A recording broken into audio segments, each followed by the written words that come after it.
Hi everybody, welcome to my channel. My name's Terry Ryan and I dedicate this channel to talking about things that we go through during our life, different aspects, and talking about the things I learnt going through domestic violence, not just domestic violence but other things in my life. That was the book that I wrote on I Survived Domestic Violence and Stalking. In the back of the book I've been going through little lessons that I've been learning, and I itemised these at the back of the book. So one by one I've been going through these lessons, and I thought today what I'd like to talk about is it's quite a big lesson. It's a big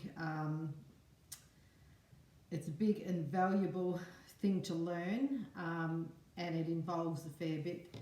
And it's called boundaries. It's talking about boundaries. And if I ask what do you think boundaries are, and if I was asked this as a young person, I would say, probably boundary of your land, or the fence between your house and your next door neighbour's house. And that's what I would have considered what boundaries are, which is virtually right. But we do have boundaries. We have self-boundaries that protect ourselves from all different situations. And just like boundaries around our property and the walls of our house are boundaries, we all get a choice of what those boundaries are going to consist of. And some people might like their house to be nice and strong. They might live in a cyclone area and they might need to have bricks around their house, or they might live in another area with earthquakes, so they may get their house insulated for earthquake. That will, just as people have the choice to have their boundaries to be the way that's going to suit them, so it is with our personal boundaries. Our personal boundaries can affect us a lot if we haven't elected to have personal boundaries. And I could go through and tell you what it causes if you don't have these up and around you and working effectively. Number one is it could be spiritual boundaries. So therefore you may be a type of person that's going to be influenced by all types of sects and everything, just by listening to other people and believing what they say and not listening to yourself, what your own opinion is, and be led that way. There's also personal space boundaries. Have you ever been talking to one of those people who like getting right up in your face, and straight away you feel, you instantly back away because you can't handle somebody being that close. Not to mention, them spitting at you when they talk at you, but other than that, it's the magnetic forces that are around your body. They will collide, and you can actually feel this when somebody steps too close to you. And there are a lot of people out there that want to invade your personal space. That's one of your boundaries, that you're entitled to have your own boundaries. In the old days, I used to not do much about it, just suffered it. These days, if anybody steps into my personal space, I'll put my hand out and put the distance in between us, or I'll step back. And this is looking out for my own personal boundaries. Then we have emotional boundaries, things that people do to us. Like, you might be a type of person that you are very open and easily influenced by what your friends want to do, and yourself is never considered. You don't consider what you want to do, and you don't consider how it may affect you or affect your family, or if you're not feeling well and you're feeling that obligation to do things. And instead of going by your own protection, you just step out and you do what your friends or whoever it is that's pressuring you to do. And this is another form of not using your boundaries.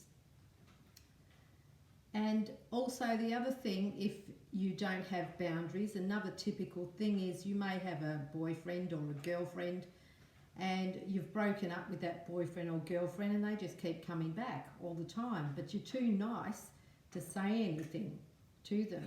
Instead of standing up and saying, listen, I don't want you calling me up anymore, I don't want you coming around anymore, we're through, I'm moving on in my life, I don't want you around me. Instead of that, they might be just pussyfooting around and making excuses, saying that no, I can't go here or I can't go there, because they're worried about hurting their feelings. Well, the point is, half the reason why people don't have personal boundaries is because right in the beginning they weren't taught personal boundaries. As a child, you learn what they are. And you may find your parents always taught you to always respect and consider other people's feelings. And that's true. That's a great lesson. You know, it's a great thing to teach your kids, to respect others.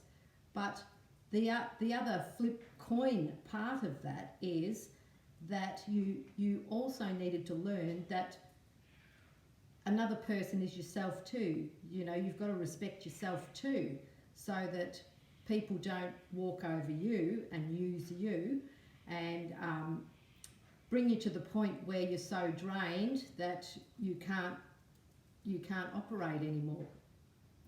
So this is an example of why people don't have boundaries. And then for the people who do have boundaries, you'll come across all different types of people. Some people have very strong boundaries, but they're so strong they're like a fortress around them. They've got the picket fence, they've got the wire fence, they've got the razor wire going around the top, they've got padlocks and chains on them. And normally people like this are so hard that you can't even penetrate them, because they have set their boundaries so high and wide and strong, so as not to be hurt again. And quite often it is the people in the past who have been hurt, and that's why they have set these boundaries so strong, so that they're impenetrable by anyone, but also impenetrable by people who are good for them and who want to give them love and care. And so that's another point. And then you have the type of the flimsy boundaries, that people will set a boundary, they'll say, no, I'm not going to do this. And then as soon as a bit of friction comes along, off they go. They just change their mind and then they flip into the way they used to be.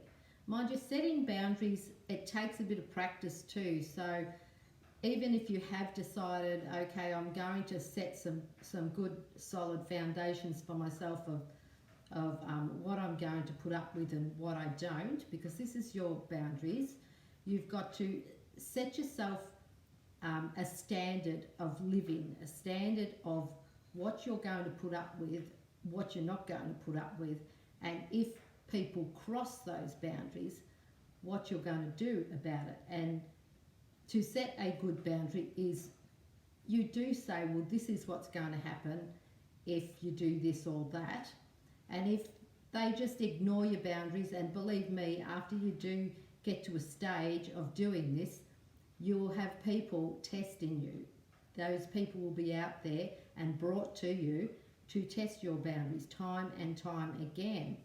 And you'll find as time goes on, you may fall in the beginning, you may crush under the pressure, but as you go along, bit by bit, you will become stronger and stronger.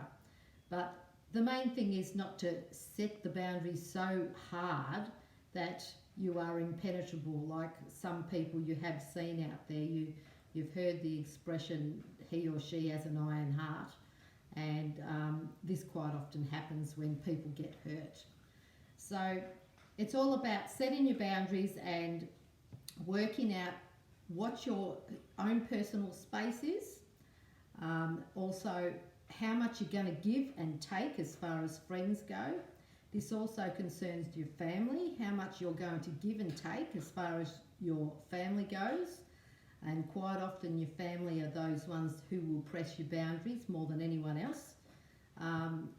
Another thing is learning to say no and not giving excuses, just respecting yourself enough to know that no is enough, no is your answer, and therefore you don't have to pussyfoot around what you've said, but you can just simply say no. And this is one very hard thing to learn. It's a very hard thing to learn if you've always been a person who was completely open to boundaries, and you didn't have any solid foundation there around you protecting yourself. But each time you do it, it's going to get easier and easier, and you'll find in the long run, if you can set yourself these good standards, that you'll find that people eventually will start to respect you. And not only that people will respect you, but you will respect yourself. And setting these foundations is all about esteem, your own self-esteem and respect. And eventually things will get better for you in your life. You won't have friends turning up all times of night. You won't have people saying you're going to do this, you're going to do that, or coming to get money from you all the time. This is another big thing. You know, quite often parents fall into this where they will just give and give and give and give their money, and in the long run they don't have enough for themselves. They don't have enough to pay their bills or go on their long-awaited trip that they may have been saving for. So in the end, you'll end up respecting yourself. You'll end up being in a far better place, and people will look to you as being a good reference too, because people will take your example. People are always watching people, and you'll be setting a great example for others. So that was about all I wanted to say on boundaries today. So it's great to see you, and I hope everybody has a great day.